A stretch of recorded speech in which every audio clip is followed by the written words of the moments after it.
Bonjour à tous, bienvenue sur YouTube, Compromis Express TV. Je suis content de vous retrouver pour cette nouvelle thématique concernant donc la résiliation des mandats concurrents, puisque bien sûr vous avez été très nombreux à me dire comment je peux gicler l'autre agent, comment je peux gicler l'autre agence et tout ça et tout ça.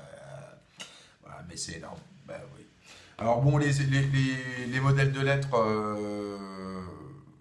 de résiliation type d'un mandat concurrent dans l'immobilier, vous le trouvez sur Internet, mais bien évidemment, vous imaginez, moi j'ai déjà le formulaire que j'utilise depuis des années, que voici, petite lettre toute simple, type, hein, que vous pouvez trouver sur Internet. Pour ceux qui sont clients RSV, à partir du moment où vous commandez l'ouvrage, vous l'avez systématiquement dans le lien Google Drive à télécharger et je vous l'envoie par mail, comme ça vous l'avez et vous pourrez l'utiliser pour amener le propriétaire avec qui vous avez sympathisé et vous avez relevé l'inefficacité notoire des concurrents qui ont le dossier avant vous mais qui n'ont pas foutu grand chose depuis 3 mois, 6 mois, 1 an et plus.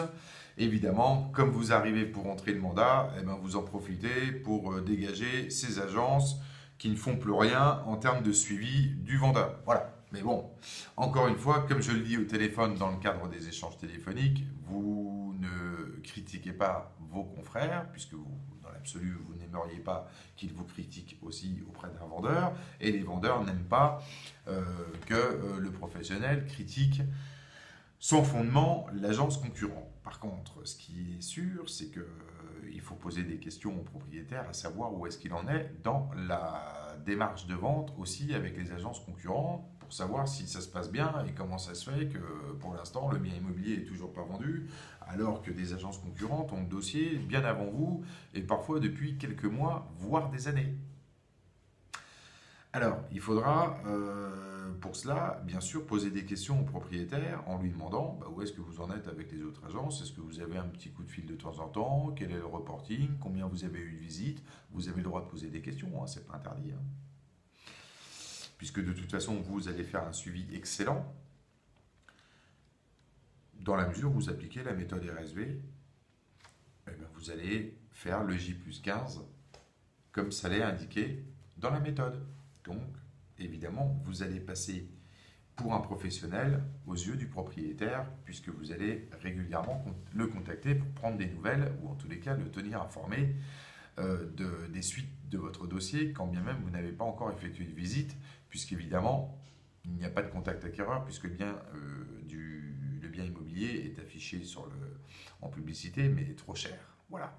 Donc il faudra bien à un moment donné expliquer au propriétaire, en utilisant l'enveloppe globale financière d'acquisition, donc la fiche EGFA, que le bien est trop cher. Voilà.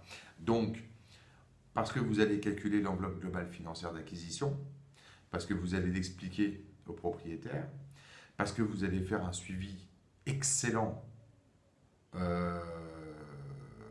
vis-à-vis du vendeur pour tout simplement maintenir votre mandat dans le temps, hein, puisque l'idée c'est ça, bien sûr. Hein. Et puis vous allez relever, encore une fois, l'incompétence des autres agences qui, comme d'habitude, ont rentré un petit mandat, les jours passent, les semaines passent vite et ont laissé le mandat pourrir sur le bureau ou directement dans le casier des archives. D'où le fait que le propriétaire se plaigne d'avoir donné le mandat à une agence immobilière ou à un professionnel de l'immobilier, agent mandataire et autres, et de ne pas avoir de retour. Voilà. Et c'est ce que vous allez entendre au téléphone, puisque de toute façon, quand vous allez prospecter pour votre mandat de vente, pour prendre un rendez-vous pour votre mandat de vente, le propriétaire il va vous dire j'en ai marre des agences immobilières, j'ai donné 2 mandats de vente, et on ne me rappelle jamais, on ne me tient pas au courant, etc. Là-dessus, il n'a pas tort. Il n'a pas tort. Ouais, moi c'est ce que j'avais compris il y a déjà 20 ans en arrière. Tout de suite, je me dis, bah oui, si je suis propriétaire, j'aimerais bien qu'on me tienne un peu au courant quand même de la vente de mon bien immobilier. Pourquoi c'est normal, c'est légitime.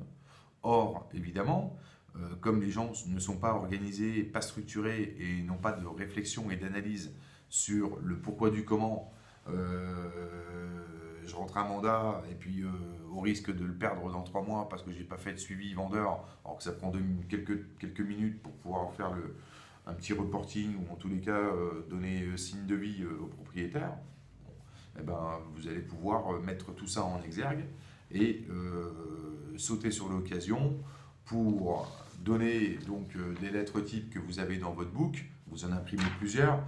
Pour ceux qui auront le document, vous enlevez la partie rouge qui vous explique ici comment agir. Hein. D'accord? Bon, voilà. En tous les cas, vous en imprimez plusieurs. Il y a des champs qui sont libres et qui permettent au propriétaire de remplir sans trop se prendre la tête en mettant la référence du mandat du concurrent, etc. Si vous voulez accélérer les choses, faites comme moi. Ben moi, j'offre le recommandé. Vous payez parce qu'il faut recommander avec accusé de réception pour résilier le mandat avec l'agence concurrente. Eh ben, vous envoyez le courrier à sa place. Donc vous lui demandez, quand vous êtes en rendez-vous, vous lui demandez la copie des mandats des concurrents.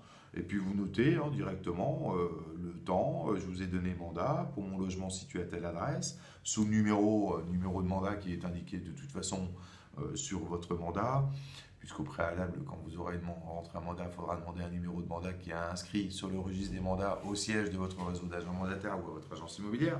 Bon, bref, tout ça, vous allez en prendre connaissance si vous démarrez dans l'immobilier. Et voilà, bah, vous le remplissez, et puis le propriétaire il signe, vous emmenez le courrier, il fait une photocopie s'il le souhaite, ou il prend en photo la lettre, et puis vous remplissez votre recommandé, et puis voilà, avec les coordonnées du propriétaire en expéditeur et en destinataire à l'agence concurrente. Chic. Et vous offrez le recommandé à votre propriétaire, parce que voilà. Donc ça fait déjà une agence de moins sur le dossier, ou peut-être deux. Et si vous êtes en mandat simple, et que vous avez résilié les mandats concurrents, bah réfléchissez un petit peu. Vous transformez votre mandat simple en mandat exclusif virtuel. Voilà. Réfléchissez un petit peu à tout ça en ce qui concerne donc la lettre de résiliation des mandats. Donc ne jamais critiquer l'agence concurrente, mettre en avant son incompétence. Bon, peut-être qu'ils ne font pas grand-chose. Vous faites un excellent suivi du propriétaire et puis vous résiliez toutes les agences dans le temps.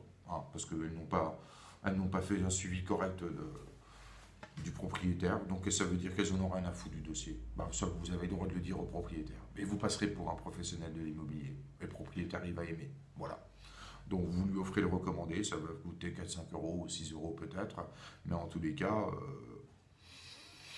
c'est toujours peu cher par rapport au fait que l'autre agence, elle vende avec 8 ou 10 000 euros d'honoraires. Moi, je préfère investir 5-6 euros pour résilier le mandat d'une agence. Donc voilà, le document, je vous l'envoie par mail, c'est gratuit, à quiconque, qui le souhaite, il n'y a aucun problème. Mais vous le trouvez sur Internet. Vous avez des modèles de documents sur un site qui s'appelle documentissime.fr, je crois. Voilà, vous avez pas mal de documents juridiques d'ailleurs, et de modèles de lettres. Donc vous pourrez le retrouver là-bas, puisque je crois qu'au départ, il y a quelques années, déjà, je l'avais téléchargé et modifié par ce site internet, documentissime.fr. Voilà. Écoutez, en attendant, je vous souhaite de bonnes ventes à toutes et tous. Je vous retrouve sur les espaces sociaux Compromis Express TV sur Facebook, sur la chaîne YouTube. Vous posez vos questions par Compromis Express france@gmail.com. Vous mettez l'intégralité de vos coordonnées, votre numéro de téléphone, la ville sur laquelle vous allez, où vous travaillez déjà, hein, où vous résidez tout simplement. Et puis voilà, vous posez vos questions. Et pour la commande d'ouvrage, vous avez toutes les informations sur ce francetv.fr. Je vous dis à très bientôt. Bye bye.